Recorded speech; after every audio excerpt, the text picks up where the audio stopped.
Wormon! Wormon! I saw a movie. Guess which movie I saw? It was Spider-Man No Way Home, because it came out digitally. And then I saw the Batman.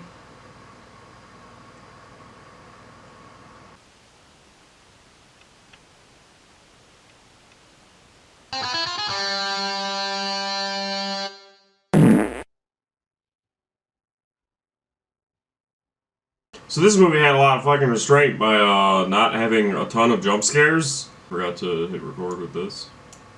I'm almost out of Diet Beppis. Uh-oh, Snaky. I think Obs is like taking a shit right now. Oh, baby. If it ain't Krusty, is it a King Dippy video? Who knows? Because nobody fucking sees them. Who cares? Just but yeah, they showed a lot of restraint. Matt Reeves did. Center this. He could have had so many, like, moments. There were so many moments where he could have scared the shit out of you and, like, had bombs blow up or things pop out. And he just didn't. Like, there weren't any jump scares in this. DC loves their jump scares. I remember when fucking Batman v Superman had the giant gargoyle demon jump out at you during the crypt scene. And I knew, like, Bruce was in a dream and he's walking towards the crypt. Like, as soon as that sequence started, I was like, fuck, there's gonna be a jump scare somewhere.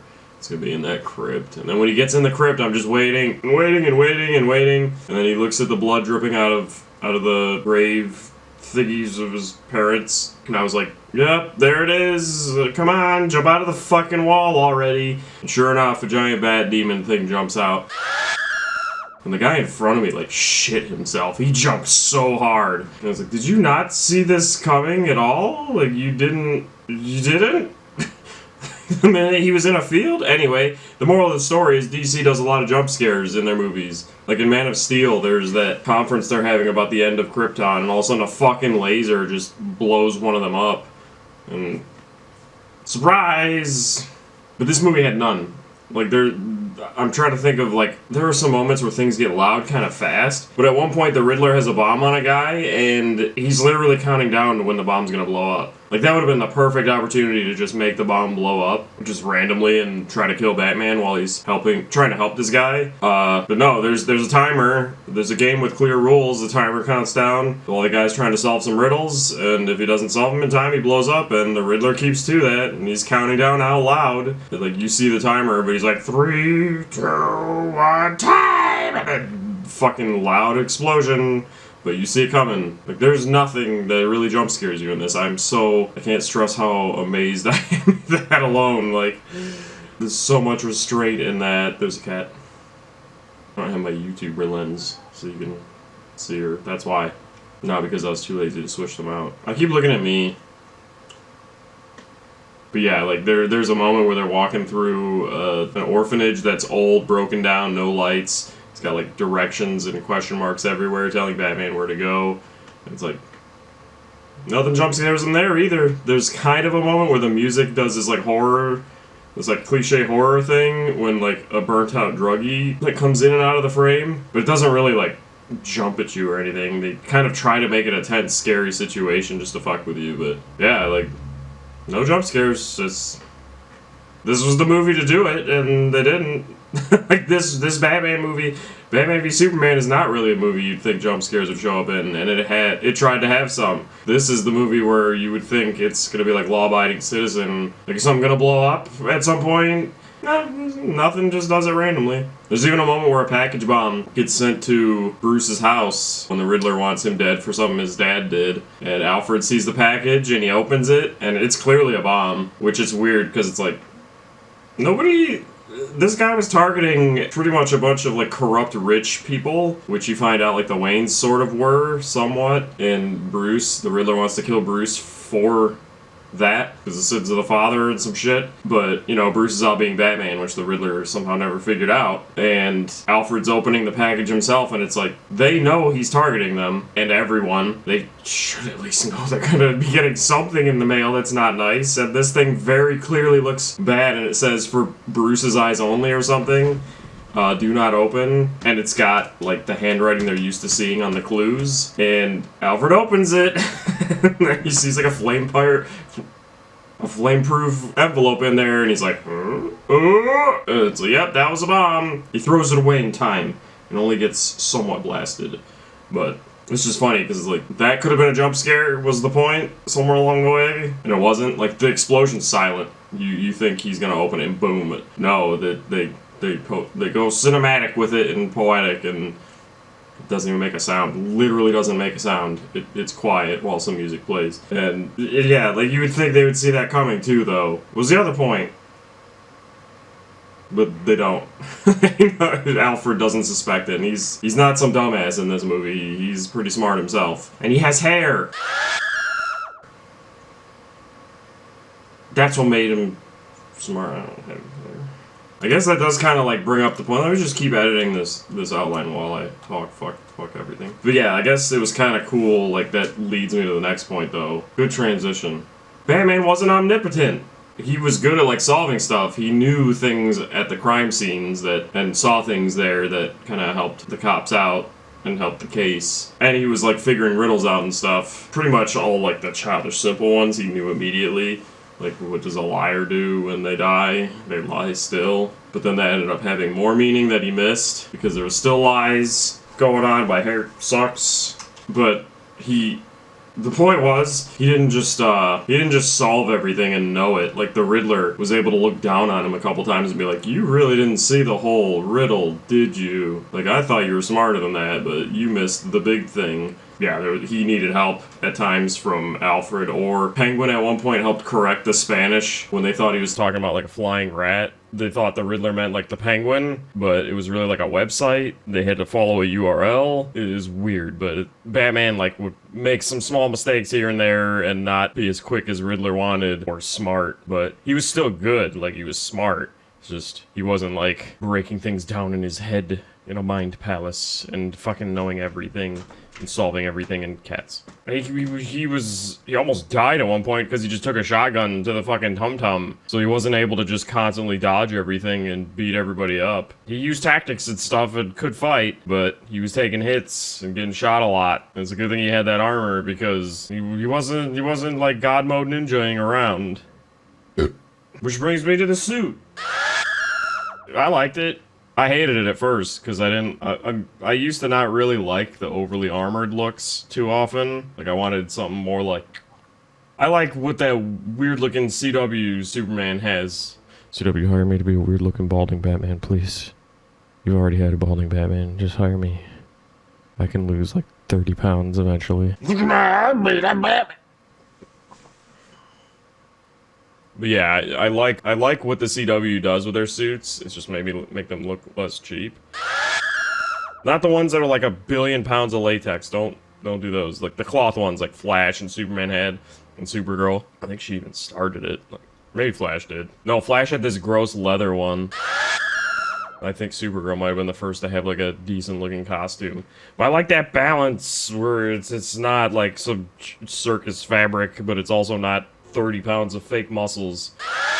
It was like armored. It was just a super armored look with like some combat pants, which kind of looked like latex. And then a weird latex cape and mask. And the gauntlets, I didn't like at first, because it's like they're big and chunky and bulky. But like over time, this look grew on me. It's the classic black and gray, but it's not like trying to be muscular looking like Batflex, where I'm not really sure what was going on with that. Was he supposed to look like a monster? Was that supposed to be muscle? Were we supposed to believe that? But then again, the suit stands on its own, still showing all that muscle. A lot of fucking traffic in Metro Detroit. Shut up! But it was like functional. It was like Batman Returns, but a lot more like intricate and better designed. But then simpler than the weird, overly designed BMX suit that Baleman had in his latter 2 movies. And it just looked really good, except for that fucking cowl. The rest of the suit grew on me over time. I would like to see a cloth cape again. Mailman had that. That was really cool. It was billowy and bad looking and stuff, and a lot better for stealth, probably. Maybe not as tough. But then again, easier to rip if you get caught. What was I talking about? The cowl was weird looking. It looks like bulbous. It's like the head is wider than the neck a bit, and it's kind of like a bowl on his head, sort of, shaped to him. And then some, like, ears that sort of, like, organically point up from it. Which I more prefer... I don't know. They came from, like, the top of the head, and it's hard to describe. I'm sure there's gonna be picture spam. But I actually like what Batfleck's ears did. Just they were a little small, and the cowl was very chonky. Like, goddamn, can you breathe in that thing? I know your face is open and available, but can you fucking take in air and actually, like, utilize it in that thing? I like the ears. Just need to be a little bit longer, maybe? That's, like, the only problem with the look I ended up having, I guess. Maybe make the cape bigger and less plasticky. That's weird. I don't know why people do that. I don't know what good a leather, pleather, latex cape is gonna be. It's supposed to shroud him in darkness and help him glide. That's like the one of the few things about the Nolan stuff mythology that I liked. Turned into a wing because it was memory fabric. That was actually pretty cool. Made sense. I wish they'd use that more. Use it more, Nintendo. Patch. Patch, please. Shut up. But speaking of his tech and stuff, there was a good balance of realism and while still being Batman. Because like the Nolan movies wanted to really ground him in reality, but then do all kinds of shit that couldn't happen while still trying to claim that they were more realistic. But this movie, he fights like a young man. But he's got like tech that's a bit more insane, I think.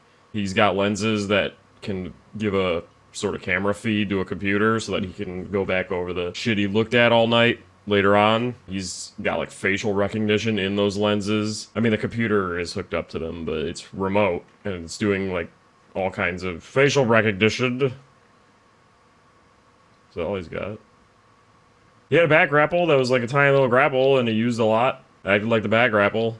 Exactly like it. That was cool. He's got his cape turned into like a wingsuit. It just engulfed him and then he glided off a building. I don't know. I would have preferred the memory fabric.